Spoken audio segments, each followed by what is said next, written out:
সকালবেলা ঘুম থেকে উঠতে না উঠতেই আমার শাশুড়ি আম্মা বললো যে তাড়াতাড়ি বাহিরে যাও। কেন? আসসালামু আলাইকুম, কেমন আছেন আপনারা সবাই? আমি আলহামদুলিল্লাহ ভালো আছি। আশা করছি আপনারা যে যেখান থেকে আমার আজকের ব্লগটি দেখছেন সবাই অনেক ভালো আছেন এবং সুস্থ আছেন। যেটা বললাম, সকালবেলা ঘুম থেকে উঠতে না উঠতে আমার শাশুড়ি আম্মা চিৎকার চেঁচামেচি শুরু করেছে, তাড়াতাড়ি বাহিরে যাও, তোমার মামা ওয়েট করতেছে, সে মাছ ধরতেছে, সে সবাইকে বলছে যে সবাই যেন এসে মাছ ধরা দেয়। সো আমিও সুযোগ পেয়েছি, সো আমি সুন্দর নাচতে নাচতে বাহিরে চলে গিয়েছি। মাঠে গিয়ে দেখছি যে আসলেই মাছ ধরছে, বাট আমি আসলে যাওয়ার তেমন কোনো জায়গা না পেয়ে পরে একটা মাচা পেয়েছি, সেখানে বসে বসে সুন্দর করে পা দোলাচ্ছিলাম। মাচার উপরে বসে অনেকক্ষণ পাটা দুলিয়ে পরে ভাবলাম যে না, এখন তো একটু টায়ার্ড লাগছে, এখন তো একটু ক্ষুধা ক্ষুধা পাচ্ছে। সো বাসায় চলে যাই, বাসায় গিয়ে একটু নাস্তা করে আসি। তাই আমি হাঁটতে হাঁটতে পিড়ি করে বাসায় যাচ্ছিলাম। এর মধ্যেই দেখা হয়ে গেল মামা শ্বশুরের সাথে। তো সে বললো, তুমি মাছ ধরা দেখতে যাওনি, তুমি নামতে পেরেছিলে? পরে আমি বললাম যে না, আমি আসলে নামার কোনো জায়গা পাইনি। পরে বললো যে তাহলে কিভাবে হবে, ওই সাইড থেকে নামার জায়গা আছে। পরে আমি বললাম আচ্ছা ঠিক আছে, আমি একটু পরে আবার আসতেছি। সো যাই হোক, আমি বাসায় চলে গিয়েছি। বাসায় গিয়ে একটু নাস্তা করেছি। নাস্তা করার পর দেখলাম যে সবাই আবার যাচ্ছে। পরে আমি আবার পিচ্চি বাচ্চা নিয়ে তারপর গিয়েছি। গিয়ে দেখি কতগুলা মাছ। তাজা মাছ দেখতে আমার এমনিতেও খুব ভালো লাগে, তার উপরে যদি এরকম মাছ ধরা হয় তখন তো আরো ভালো লাগে। অনেক মাছ দেখা যায়, অনেক মাছ দৌড় দেয়, লাফ দেয়, আবার মাটির মধ্যে থেকে হাত ঝুঁকিয়ে শোল মাছ বের করা হয়। এগুলো দেখতে আসলে আমার খুবই ভালো লাগে। কেন যেন মাছ ধরার ব্যাপারটা আমার খুবই ভালো লাগে, বাট কখনো ধরা হয়নি। কখনো ধরা হয়নি বলতে, ছোটবেলায় ধরা হয়েছিল। স্কুলে যখন যেতাম তখন লাঞ্চের খাবার না খেয়ে সেই খাবার স্কুলের সামনে পুকুরে ফেললে অনেকগুলো পুঁটি মাছ ভেসে উঠতো। সো তখন একবার বাটি দিয়ে ধরেছিলাম, কয়েকটা 4-5টার মতো পুঁটি মাছ উঠেছিল। তো তারপর থেকে কেন যেন মাছ ধরা খুবই ভালো লাগে। আর তার আগে মনে আছে, খুব ছোট ছিলাম, খুব একটা স্পষ্ট মনে নেই, তবে দাদু বাড়িতে পুকুর দিয়ে মাছ ধরা হচ্ছিল। তখন আমি খুবই আগ্রহ নিয়ে বসে বসে সারাটা দিন একদম সন্ধ্যা পর্যন্ত মাছ ধরা দেখেছি। তো সেই সব স্মৃতি আসলে মনে পড়ে, বাট স্পষ্ট কিছুই এখন আর মনে নেই, তখন অনেক ছোট ছিলাম। তো যাই হোক, এখানে ট্যাংরা মাছ দেখাচ্ছিলাম। ট্যাংরা মাছ আমার ভীষণই প্রিয়।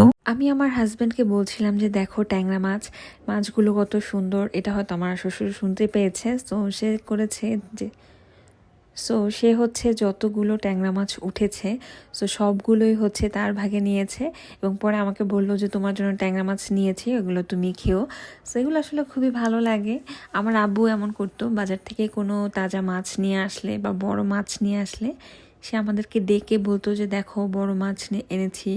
এখনো আমার আব্বু যখনই মাছ নিয়ে আসে বা যখনই এরকম ফ্রেশ কিছু নিয়ে আসে, তো সবসময় ডেকে ডেকে আমাদেরকে দেখায়। একবার তো হয়েছিল, ছোট্ট একটা বাচ্চা নিয়ে এসেছিল, মুরগির বাচ্চা। তো এটা আমার বোনের বাচ্চারা এসেছিল প্রথম বিদেশ থেকে, ওদের জন্য নিয়ে এসেছিল যে ওরা দেখে খুশি হবে বা খুবই ইন্টারেস্টিং লাগবে ওদের কাছে। তো ওরা কি করেছিল যে ওরা ওই যে মুরগি যে খাঁচার মধ্যে আটকে রাখা হয়েছিল মুরগির বাচ্চাটাকে, তো মুরগির বাচ্চাটাকে বের করে দিয়ে আমার বোনের বাচ্চাটা সেই মুরগির খাঁচার মধ্যে ঢুকে গিয়ে বসেছিল। তো এগুলো আসলে খুবই ভালো লাগার একটা ব্যাপার। ছোটবেলা থেকে আমরা এরকম ছোট ছোট জিনিস দেখে বড় হয়েছি, এবং এখন আসলে যান্ত্রিক জীবন বা একটা বদ্ধ জীবনের মধ্যে আবদ্ধ হয়ে গিয়েছি। চাইলেই বাইরে যাওয়া হয় না, গ্রামে পরিবেশে ঘোরাঘুরি করা হয় না। সেগুলো আসলে খুবই মিস করি। আগে অন্তত আব্বুর সাথে দাদু বাড়িতে যেতাম, আম্মুর সাথে দাদু বাড়িতে যেতাম বা নানু বাড়িতে যেতাম। তো এগুলো একটা ভালো লাগার মতো কাজ করে। বাট এখন ঢাকা শহরে আসলে বাস, ট্রাক, ট্রেন এগুলো ছাড়া কিছুই দেখা যায় না। জ্যাম, এগুলো ছাড়া আসলে লাইফ অচল, এগুলোই জীবন এখন। তো যাই হোক, আমরা সুন্দর করে মাছগুলোকে নিয়ে বাসায় চলে যাচ্ছিলাম এবং বাচ্চাগুলো দুষ্টুমি করছিল।